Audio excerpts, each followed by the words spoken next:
৫ লাখ সরকারি কর্মচারী নিয়োগের সিদ্ধান্ত প্রধানমন্ত্রীর। খেলাধুলা ও আইসিটি উন্নয়নে একাধিক উদ্যোগের আশ্বাস।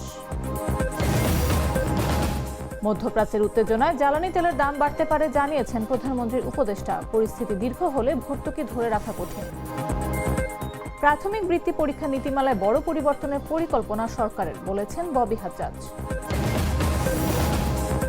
ইরান যুক্তরাষ্ট্র শান্তি আলোচনায় সক্রিয় পাকিস্তান প্রধানমন্ত্রী শাহবাজ। সৌদি কাতার তুরস্ক সফরে মধ্যস্থতা প্রচেষ্টা জোরদার। এবং ঢাকা প্রিমিয়ার লিগে অংশ নিতে রূপগঞ্জকে অনুরোধ তামিম ইকবালের। চূড়ান্ত সিদ্ধান্ত শিগগিরই জানাবেন বাদল।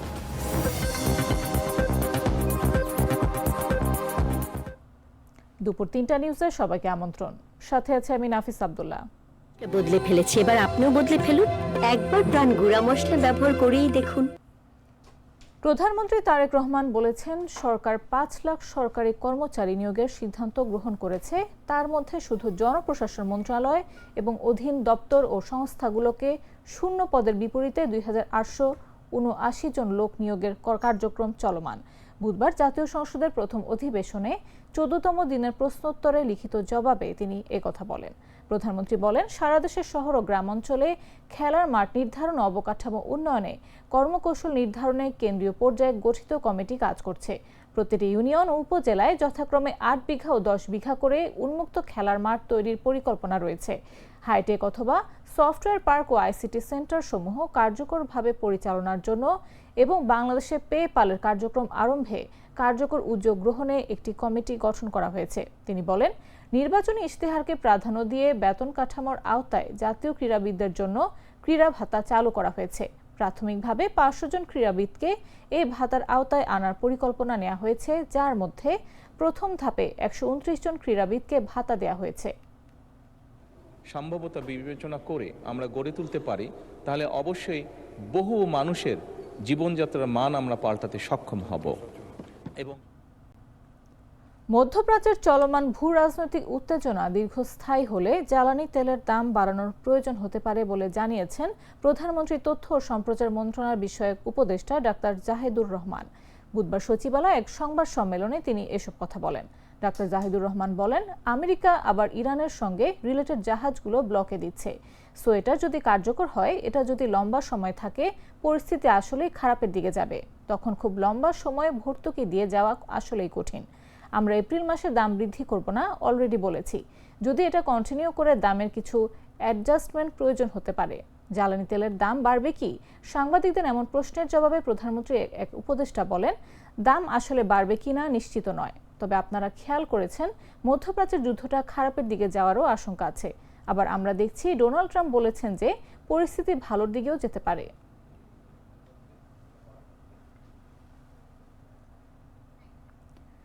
শিক্ষার্থীদের উৎসাহিত করতে আগামী প্রাথমিক বৃত্তি পরীক্ষার নীতিমালায় পরিবর্তন আনার পরিকল্পনা করছে সরকার। বুধবার রাজধানীর মতিঝিল সরকারি প্রাথমিক বিদ্যালয় পরীক্ষা কেন্দ্র পরিদর্শন শেষে একথা জানান প্রাথমিক ও গণশিক্ষা প্রতিমন্ত্রী ববি হাজ্জাজ। প্রতিমন্ত্রী বলেন, বৃত্তি নীতিমালা নতুন করে পর্যালোচনা করা হবে। বৃত্তির অর্থের পরিমাণ কত হবে, কিভাবে তা প্রদান করা হবে, কত সংখ্যক শিক্ষার্থী বৃত্তি পাবে এবং বেসরকারি বিশ্ববিদ্যালয়ের শিক্ষার্থীদের জন্য কত সংখ্যক বৃত্তি বরাদ্দ থাকবে, এসব বিষয় পুনর্নির্ধারণ করা হচ্ছে। ববি হাজ্জাজ আরও বলেন, কিভাবে শিক্ষার্থীদের আরও বেশি উৎসাহিত করা যায় সেই বিষয়েও সরকার গুরুত্ব দিচ্ছে। পাশাপাশি ভবিষ্যতে বৃত্তি পরীক্ষা আরও সুন্দর, সুশৃঙ্খল ও কার্যকরভাবে আয়োজনের পরিকল্পনা রয়েছে। একই সঙ্গে শিক্ষার্থীদের অভিভাবকদের চাহিদা ও মতামতকেও গুরুত্ব দেওয়া হবে বলে জানান তিনি। আগামী পরীক্ষা হবার আগে আমরা নীতিমালায় বেশ কিছু চেঞ্জেস আনতে ইচ্ছুক, যেমন স্কলারশিপের অ্যামাউন্ট, মানে কতখানি তারা পাবেন, কিভাবে পাবেন, কত সংখ্যক শিক্ষার্থী পাবেন, পাবলিক তো সবাই পাবেন, প্রাইভেটে কত পার্সেন্টেজ পাবেন, এই সব কিছু নিয়ে আবার নতুন করে আমরা হিসাব নিকাশ করতে চাই। এমনভাবে করতে চাই যেন আরও বেশি উৎসাহিত সকল পর্যায়ে শিক্ষার্থীদের এবং গার্ডিয়ানদের করা যায়। তো সেই জায়গা থেকে এই পরীক্ষাটা সুন্দরভাবে যাচ্ছে। আগামী দিনগুলোতে আরও বড়োভাবে, আরও সুন্দরভাবে আমরা করতে ইচ্ছুক।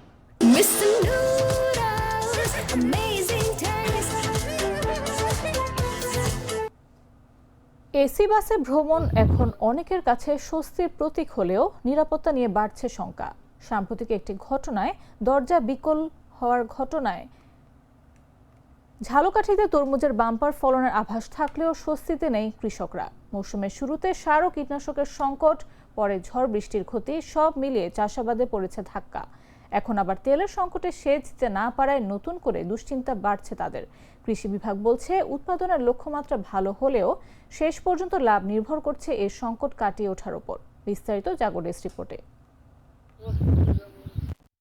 গত কয়েক বছরে ঝালকাঠিতে তরমুজ চাষ দ্রুত জনপ্রিয় হয়ে উঠেছে।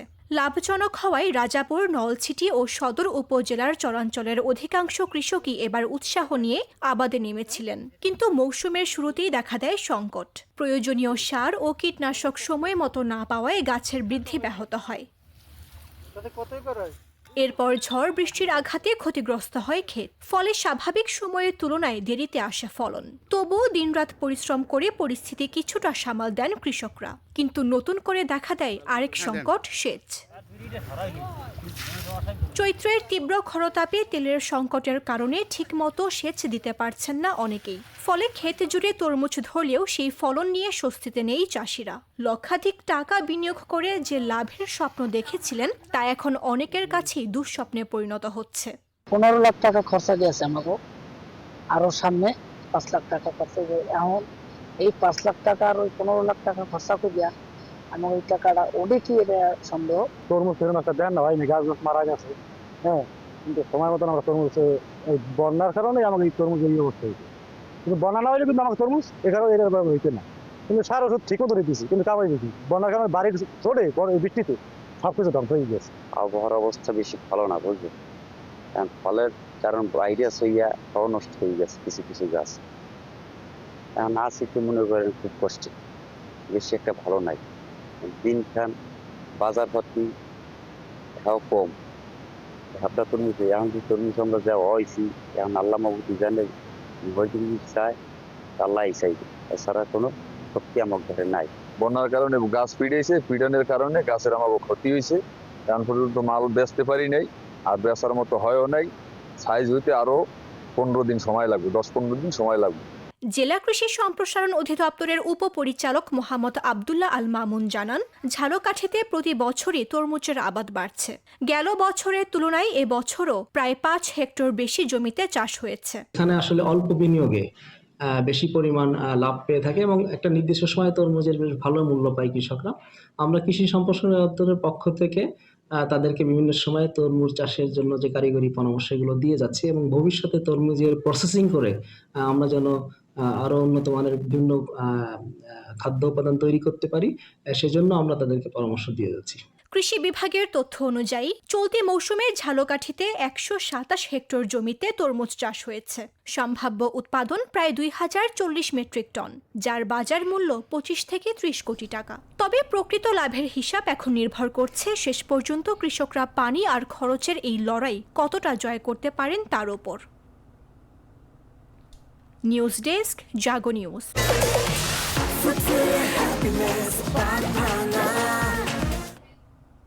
জানাবো আন্তর্জাতিক সংবাদ।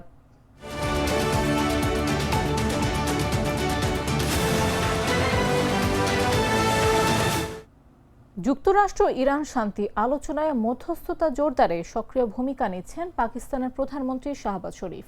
এই উদ্যোগের অংশ হিসেবে তিনি 4 দিনের কূটনৈতিক সফরে সৌদি আরব, কাতার ও তুরস্কে যাচ্ছেন। পাকিস্তানের পররাষ্ট্র মন্ত্রণালয়ের বরাতে জানা গেছে, সফরটি বুধবার থেকে শনিবার পর্যন্ত চলবে। সৌদি আরব ও কাতারে তার বৈঠকগুলো হবে দ্বিপাক্ষিক প্রেক্ষাপটে। তুরস্কের প্রেসিডেন্ট রিসেপ তাইয়েপ এরদোয়ান সহ শীর্ষ নেতাদের সঙ্গে আলোচনা হবে আন্তালিয়া ডিপ্লোমেসি ফোরামের পার্শ্ব বৈঠকে। এদিকে পাকিস্তানের প্রেসিডেন্ট আসিফ আলী জোরদারি জানিয়েছেন, প্রধানমন্ত্রী তাকে মধ্যস্থতা উদ্যোগ ও শান্তি প্রক্রিয়া এগিয়ে নেওয়ার বিষয়ে অবহিত করেছেন। তিনি যুক্তরাষ্ট্র, ইরান সহ প্রধান শক্তিগুলোর সঙ্গে যোগাযোগ বজায় রাখার আহ্বান জানান। অন্যদিকে 2 সপ্তাহের যুদ্ধবিরতির মধ্যে এই কূটনৈতিক তৎপরতা চলছে, যা 22 এপ্রিল পর্যন্ত কার্যকর থাকবে। আন্তর্জাতিক মহলে এই উদ্যোগে ইতিবাচক সাড়া মিলছে বলে জানিয়েছে বিভিন্ন সূত্র। মার্কিন প্রেসিডেন্ট ডোনাল্ড ট্রাম্পও বলেছেন, আগামী 2 দিনের মধ্যে আলোচনার নতুন দফা শুরু হতে পারে।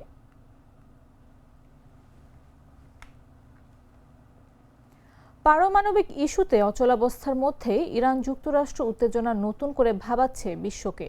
দীর্ঘ আলোচনার পরও সমঝোতা না হওয়ায় বড় সংঘাতের শঙ্কা পুরোপুরি কাটছে না। একদিকে কূটনৈতিক তৎপরতা চললেও অন্যদিকে সামরিক উত্তেজনা বাড়ার ঝুঁকিও রয়ে গেছে। বিশেষজ্ঞরা বলছেন এই পরিস্থিতির প্রভাব শুধু দুই দেশে সীমাবদ্ধ থাকবে না, ছড়িয়ে পড়তে পারে বিশ্ব অর্থনীতি ও জ্বালানি বাজারেও। বিস্তারিত জাগো নিউজ ডেস্ক রিপোর্টে। Not reached an agreement. We go back to the United States having not come to an agreement. যুদ্ধ থামবে নাকি আরো ভয়ঙ্কর রূপ নেবে, এই প্রশ্ন এখন ঘুরছে বিশ্বজুড়ে। ইরান ও যুক্তরাষ্ট্রের মধ্যকার উত্তেজনা কি সত্যিই শেষের পথে, নাকি এটি বড় সংঘাতের আগাম সংকেত? পাকিস্তানের রাজধানী ইসলামাবাদে দীর্ঘ আলোচনার পরও কোনো চুক্তি হয়নি, অথচ আলোচনার আগে আশাবাদী ছিলেন সবাই, এমনকি মার্কিন ভাইস প্রেসিডেন্টও। কিন্তু শেষ পর্যন্ত বাস্তবতা হলো পারমাণবিক ইস্যু সহ গুরুত্বপূর্ণ বিষয়ে দুই পক্ষের গভীর মতবিরোধ থেকেই গেছে। ডোনাল্ড ট্রাম্প প্রশাসনের কঠোর অবস্থান এবং ইরানের পাল্টা দৃঢ়তা পরিস্থিতিকে আরও জটিল করেছে। যুক্তরাষ্ট্র বলছে ইরানকে শর্ত মানতেই হবে, কিন্তু তেহরান মনে করছে তারা দুর্বল নয়, বরং কৌশলগতভাবে এখনো শক্ত অবস্থানে আছে, বিশেষ করে হরমুজ প্রণালী নিয়ে।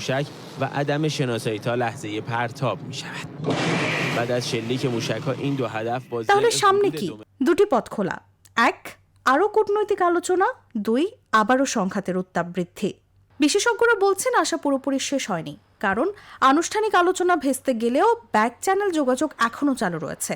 তবে একই সঙ্গে ঝুঁকিও বাড়ছে, যে কোনো সময় নতুন করে সামরিক পদক্ষেপ পরিস্থিতিকে বিস্ফোরণমুখী করে তুলতে পারে। সবচেয়ে গুরুত্বপূর্ণ বিষয় হলো এই সংঘাত শুধু দুই দেশের মধ্যে সীমাবদ্ধ নয়, এটি বিশ্ব অর্থনীতি, জ্বালানি বাজার এবং রাজনৈতিক স্থিতিশীলতার উপর সরাসরি প্রভাব ফেলতে পারে। শেষ প্রশ্নটা তাই থেকেই যায়, এটি কি কূটনীতির শেষ লড়াই নাকি বড় যুদ্ধের শুরু? নিউজ ডেস্ক, জাগো নিউজ। এবারে খেলার খবর।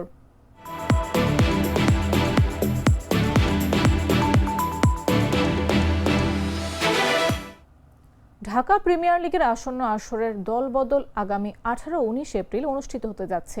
বাংলাদেশ ক্রিকেট বোর্ড জানিয়েছে এবারের লিগে অংশ নিচ্ছে 12টি দল।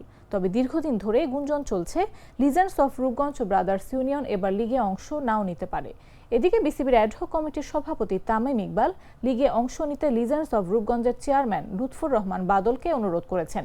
বিষয়টি নিশ্চিত করে বাদল বলেন তিনি এখনও চূড়ান্ত সিদ্ধান্ত নেননি এবং আলোচনার পর সিদ্ধান্ত জানাবেন। তিনি আরও জানান, গত 13 এপ্রিল তামিম ইকবাল তাকে ফোন করে লিগে অংশ নেওয়ার অনুরোধ করেছেন। সে অনুরোধ বিবেচনায় নিয়েই তিনি পরবর্তী সিদ্ধান্ত নেবেন বলে জানান। এর আগে নির্বাচনী অনিয়মের অভিযোগে টানা 6 মাস ঘরোয়া ক্রিকেট বয়কট করে ঢাকার 39টি ক্লাব। পরবর্তীতে জাতীয় ক্রীড়া পরিষদ বুলবুলের বোর্ড ভেঙে দেয়। এরপর থেকেই ঘরোয়া ক্রিকেট পুনরায় মাঠে ফেরাতে সক্রিয় হয়েছে অ্যাডহক কমিটি। রূপগঞ্জ চেয়ারম্যান বাদল বলেন, তিনি দীর্ঘদিন ধরে ক্রিকেটের সঙ্গে যুক্ত থাকলেও যথাযথ মূল্যায়ন না পাওয়ার কারণে কিছুটা দ্বিধায় রয়েছেন। ফলে লিগে অংশগ্রহণ নিয়ে চূড়ান্ত সিদ্ধান্ত এখনো বাকি।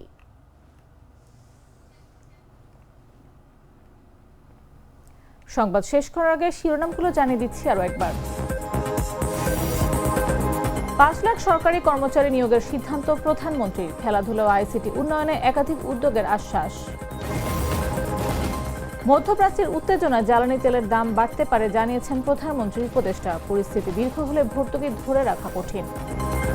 প্রাথমিক বৃত্তি পরীক্ষা নীতিমালায় বড় পরিবর্তনের পরিকল্পনা সরকারের বলেছেন ববি হাজ্জাজ। ইরান যুক্তরাষ্ট্র শান্তি আলোচনায় সক্রিয় পাকিস্তান। প্রধানমন্ত্রী শাহবাজ। সৌদি, কাতার, তুরস্ক সফরে মধ্যস্থতার প্রচেষ্টা জোরদার। এবং ঢাকা প্রিমিয়ার লিগে অংশ নিতে রূপগঞ্জকে অনুরোধ তামিম ইকবালের। চূড়ান্ত সিদ্ধান্ত শিগগিরই জানাবেন বাদল।